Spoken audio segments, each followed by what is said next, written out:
Si tu utilises LinkedIn comme il y a 2-3 ans, c'est pour ça que tu ne performes pas.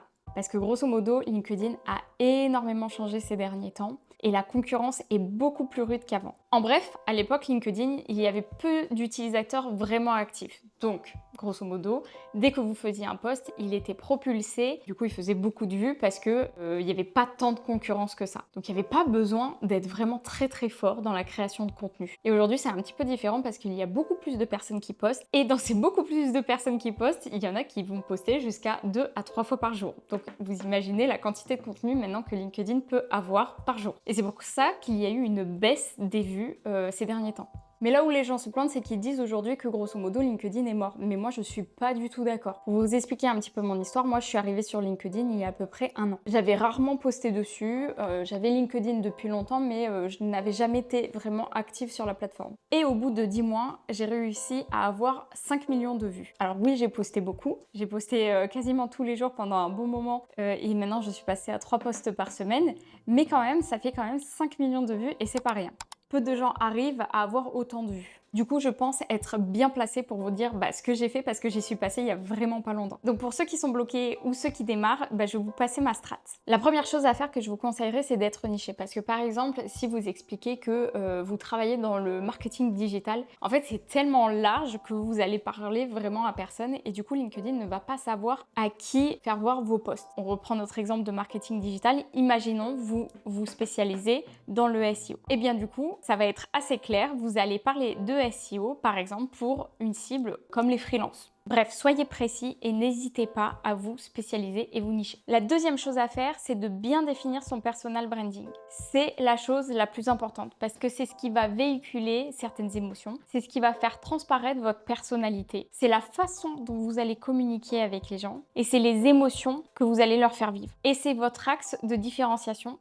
Surtout. Grosso modo, ça répond à pourquoi les gens me suivent moi en particulier plutôt que mon concurrent. Et si vous voulez le faire, je vais vous mettre la matrice ici. Vous pourrez mettre pause sur la vidéo pour vous poser les questions et pour pouvoir définir votre personal branding. Ça sera un bon début déjà et si vous avez besoin de spécialistes pour définir votre personal branding, n'hésitez pas à faire appel par exemple à moi. La troisième chose à faire, c'est d'avoir un profil qui est super propre. C'est ce que je travaille avec mes clients, une belle photo de profil, une belle bannière, un beau carrousel, des belles images de sélection. Parce que grosso modo, imaginez la chose. Vous faites des posts, vous ramenez des gens sur votre page, elle fait hyper amateur. Automatiquement, l'image perçue et l'image que vous véhiculez à vos potentiels prospects, elle sera pas super bonne.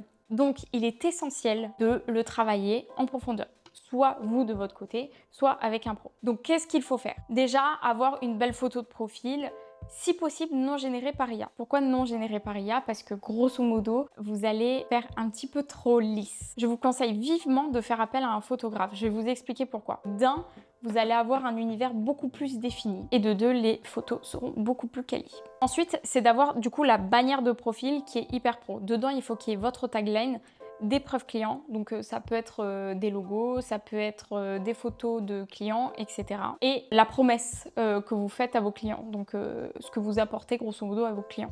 Il faut qu'elle soit super simple à comprendre, il faut qu'elle soit sympa aussi à regarder et que ça fasse pas amateur. Après, il faut bien entendu travailler votre phrase de profil pour qu'elle définisse clairement qu'est-ce que vous faites, à qui vous parlez, remettre un petit peu une couche sur les preuves sociales. Ensuite, il faut vraiment travailler le titre de votre profil, qui est les mots-clés. Il faut savoir à qui vous parlez, il faut savoir quels sont les bénéfices, combien de clients avez-vous eu. Grosso modo, cette phrase, elle va un petit peu plus loin au niveau du wording que la bannière. Ensuite, il faut que vous ayez des belles images de sélection.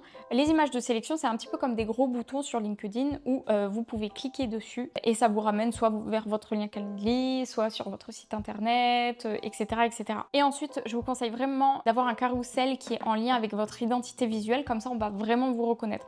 Donc avoir quelque chose qui est propre quand vous postez et qui fait référence du coup à votre bannière. La quatrième chose à faire, ça sera en rapport au contenu. Il faudra définir 5 piliers de communication. Ça peut être à propos de votre expertise, à propos de votre mindset, à propos de ce que vous faites dans votre entreprise, les backstage, etc.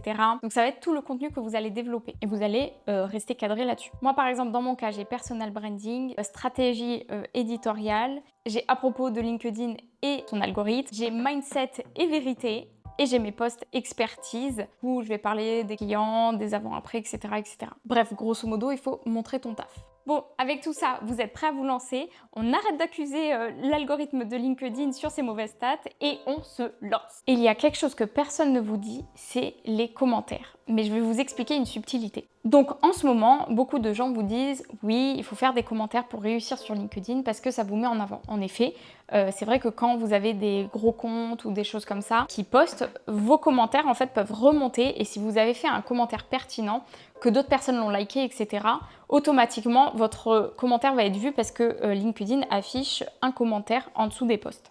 Mais ce que personne ne vous dit, c'est d'aller commenter les petits comptes aussi. C'est comme ça que vous allez créer votre communauté. Vous allez toucher plein de petites personnes comme ça, vous montrez votre tête un petit peu partout, et du coup, les gens vont revenir sur votre page, vont eux aussi commenter vos posts, et vous allez les intégrer grosso modo dans votre communauté. Et ça change tout. Donc pour conclure, sortez du lot. Soyez vous, soyez humain, allez commenter les posts des autres, soyez vous-même. En tout cas, si tu décides de te lancer sur LinkedIn, n'hésite pas à me rejoindre sur la plateforme et à m'ajouter, ça me ferait super plaisir de te suivre.